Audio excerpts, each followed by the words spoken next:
Signal. Walang power dito sa DVR. Dito tayo kumuha ng power supply. Putok ang fuse. Ito yung power supply na pinagkunan natin. Ayan. So marami nagtatanong nito. Ito yung ginawa ko dito, ko talaga nilalagay ito.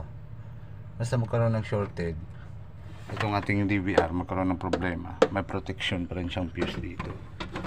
Dito talaga siya natin kinuha. Ngayon gagawin natin,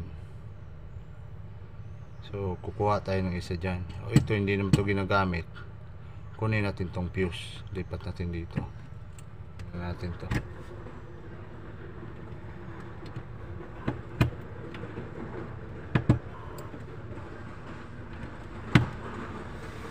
Yan, okay na.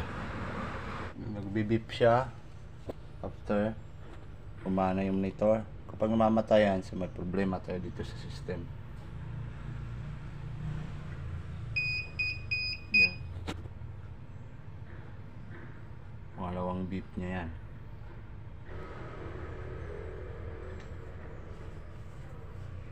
O, kailangan ng wala na kasi siyang pan eh.